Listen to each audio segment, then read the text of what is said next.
Assalamualaikum warahmatullahi wabarakatuh. Perkenalkan, nama saya Aulia Eka Rahmanini dari kelas 2 I 07 dari jurusan Informatika.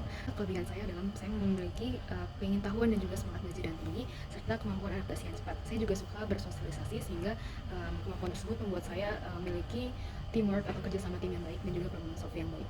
Sedangkan kekurangan saya itu adalah saya sedikit melambat dalam melakukan pekerjaan saya, namun kekurangan tersebut bisa saya atasi dengan memfokuskan diri saya terhadap pekerjaan tersebut sehingga saya bisa menyelesaikan pekerjaan tersebut secara efisien. Alasan kenapa saya tertarik untuk melamar menjadi asisten di sini adalah saya memiliki ketertarikan untuk mempelajari hal-hal yang berkaitan dengan pasar modal dan juga saya ingin berkontribusi dalam pemahaman terkait pasar modal kepada mahasiswa.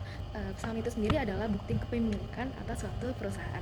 Ketika kita ingin membeli saham, berarti kita punya sebagian kecil dari perusahaan tersebut. Saham biasanya dijual oleh perusahaan terbuka. Harga saham itu bersifat fluktuatif, artinya bisa naik atau turun tergantung permintaan juga penawaran pembelinya.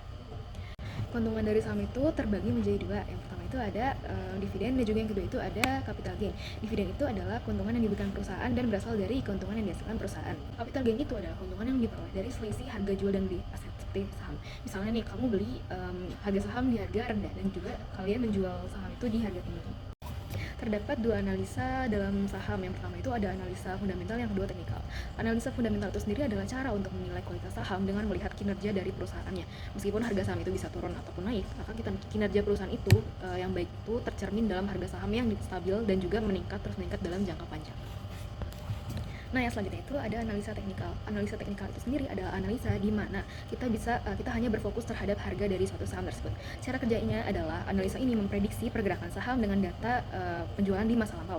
Analisa tersebut itu biasa dipakai untuk analisa jangka pendek. Nah, caranya itu adalah kita mengamati perilaku penjual dan pembeli. Dan ini bisa dilakukan dengan melihat harga dan volume kegiatan transaksi di pasar dan juga kemudian kita mencari pola-pola yang muncul. Nah, dalam analisa ini kita juga akan ada pembentukan tren dan juga sejarah yang terjadi akan berulang. Misal sejarah yang dilakukan di masa lalu akan berulang di masa kini ataupun masa depan. Terima kasih.